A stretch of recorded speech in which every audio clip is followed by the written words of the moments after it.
হরে কৃষ্ণ বন্ধুরা, রাধে রাধে। তো সকলেই বলো যে এরকমভাবে আমি এত হাসি খুশি থাকি কি করে, এত আনন্দে থাকি কি করে সম্ভব? কালকে বলছিলে অনেকে। আর হ্যাঁ, একজন বলছিলে যে একাদশী মাহাত্ম্য কথা বলার জন্য, সেটা আমি এইমাত্র পোস্ট করলাম। অবশ্যই কিন্তু গিয়ে দেখে নেবে, ঠিক আছে? আর নিজেও পড়বে, অন্যকেও শোনাবে পড়ে। আর সকলেই কিন্তু একাদশী পালন করার চেষ্টা করবে। যারা করো ঠিকই আছে, আর যারা করো না তাদেরকে করার জন্য উৎসাহিত করবে। তো চলো, যারা আমাকে বলে থাকো আমি এত খুশি থাকি কি করে, সেই খুশি থাকার কারণটাই তোমাদেরকে আজকে আমি দেখাবো বা বলবো।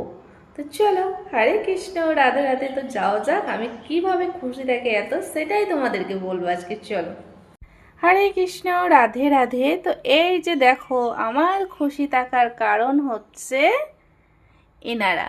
তো এদেরকে দেখো, সকাল থেকে আমি কত সুন্দরভাবে সিঙ্গার করেছি। আর আজকে কিন্তু আমি সবাইকে লাল ড্রেস পরিয়েছি।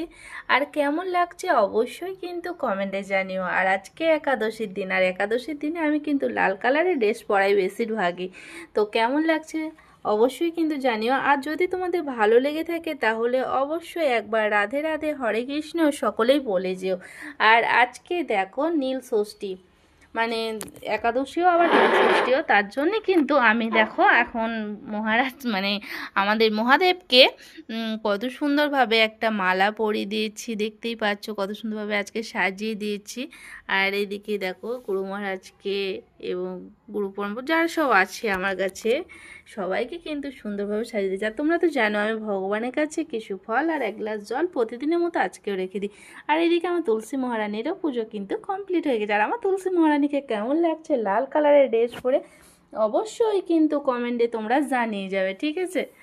আর সকলকে জানাই শুভ একাদশী শুভেচ্ছা ও ভালোবাসা। আমি একটু বেশি বেশি বক বক করি, জানি তোমাদের মাথা ধরে যায়, কিন্তু একটু কষ্ট করে প্লিজ শুনে লিও। তা তোমরা যদি শোনো আমার একটু ভালো লাগবে। তো আর আমার গোপু শোনাতে তোমাদের কেমন লাগে সেটা বলো। অনেকেরই কিন্তু ভালো লাগে, অনেকে মানে বসে থাকে যে কখন গোপু শোনার ভিডিও দেবে, কখন দেখবো এইভাবে কিন্তু অনেকে বসে থাকে। আর দেখো কত সুন্দর লাগছে, তাই না আমার গোপু শোনাদেরকে? আমি তো চোখ ফেরাতেই পারি না। আর বেশিরভাগ আমি এই রুমটাতেই বসে থাকি শুধু ওনাদের দিকে তাকিয়ে। কেমন লাগছে সে, মানে নিজেকে চোখ ফেরাতেও পারি না। আর তোমাদের সঙ্গে আমি সবটাই শেয়ার করি, সেটাও শেয়ার করলাম। তো চলো, তোমরা কিন্তু কমেন্টে জানিও। আর কিন্তু একাদশীর মাহাত্ম্যটা কিন্তু পড়তে কিন্তু ভুলো না। অনেকেই জানতে চেয়েছো, ওখান থেকে পড়ে নিলেই কিন্তু জানতে পারবে, ঠিক আছে? আমি সেটা পোস্ট করেছি।